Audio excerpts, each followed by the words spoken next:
Alright guys, I just wanted to do a shorter video today and just kind of talk about an ancestor that I think is really cool and that I think is still pretty underrated.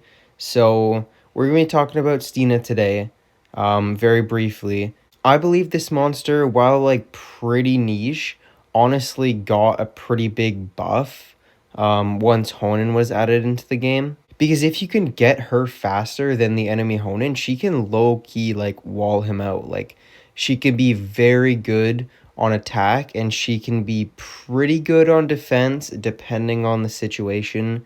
So, I am going to be running Stina on defense in this war, so I have my defense hidden right now, but I am going to be running Stina, and then I'm going to be running Charm. And the idea is a super quick Stina is going to wall out the enemy Honen. So what Stina does is apply positive effect block to all enemies, so the enemy Honen can't remove it like he can with Nanovirus. And also on top of that, his cooldowns are activated. So Stina, I've noticed from her AI, unless there's some Megataunt, well, she will sometimes use this skill. She usually uses Outskirts first turn. So if you have a very quick Stina, you can really bank on her using this on defense first turn, and on attack you can use this to just completely wall out the enemy Honen.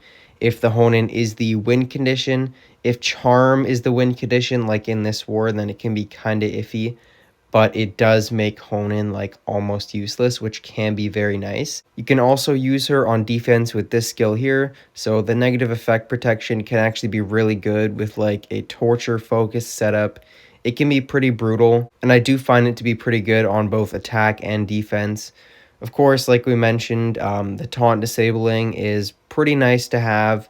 Actually, also, before I forget, this skill didn't used to have negative effect protection. It used to be actually like exactly the same as this one, except I think it was just like higher stamina cost or something. So it was like there's no reason to even run it, and it was just garbage.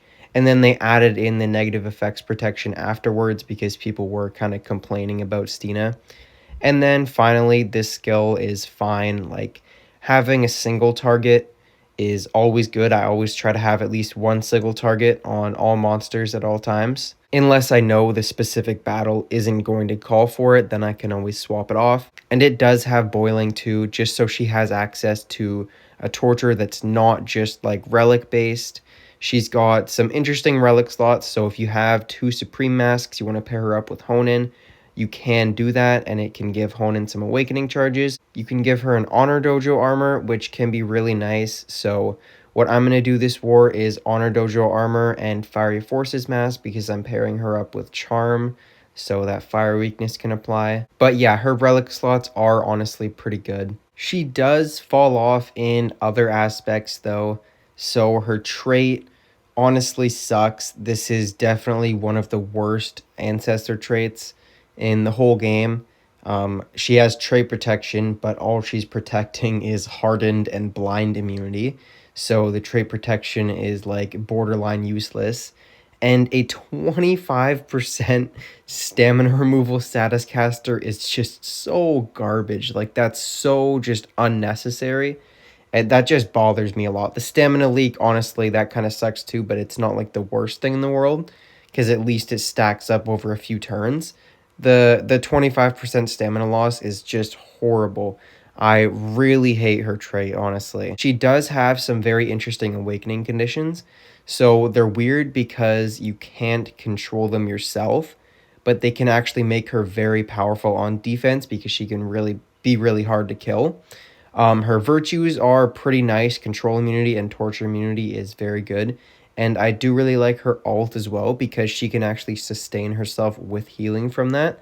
So she can basically become invincible in the right situation as long as the enemy doesn't have like a crazy raw damage attacker or they haven't stacked like 20 million tortures on you. She can survive most hits. And another weird strat that you can do with her too on defense, if you throw a life rune on her, she can be incredibly tanky and very hard to kill. Like, only with level 10 runes, 4.6 million health is quite good. And considering how hard it is to kill her with tortures, you basically have to spam a bunch of tortures on her or one-shot her. She can be really, really hard to kill. Now, the sucky thing about her is that she's kind of niche utility-wise. I don't really find many situations where I'm inclined to use her, but if she is somehow available in a Honen War like this one here, then she can actually be quite useful, and I do value her a lot. So, do I recommend people to invest in her? Probably not. There's so many other ancestors that you should get before her. But honestly, like, I just wanted to talk about her a little bit just because I think she is actually a really fun monster. She's probably up there as one of my favorites, just purely based on utility, not like design wise or anything. And I do think she deserves a bit of recognition for what she does. Just in really specific restricts like this, she can actually be really good. I'm gonna hopefully make a war video this war. It just depends on like that what the timing is like tomorrow. But if I do end up making one, I will be sure to showcase exactly what I mean by this. I mean, I guess I can technically probably just show you guys now. All right, so we're gonna face my teammate AJ here. So you can see my Stina has more speed than the Honen. So as long as his umbrella trait doesn't block me out of the positive effect block, which it likely won't, then this should be a good showcase here of what I'm talking about. There we go. And he does have cooldown activation as well, but this does obviously block out the 2 Supreme Masks there. So we're going to hit 1,000 Lanterns. See what Caliber does here. Alright, going in for the 1-tap on Honen.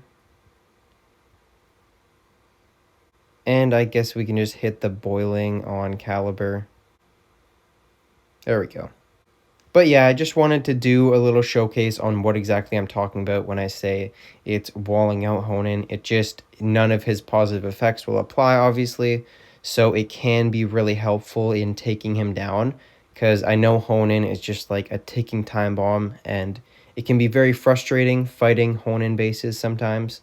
So if you do ever want to use Stina to counter him, it is definitely a pretty viable option. That's pretty much all I've got for you guys today.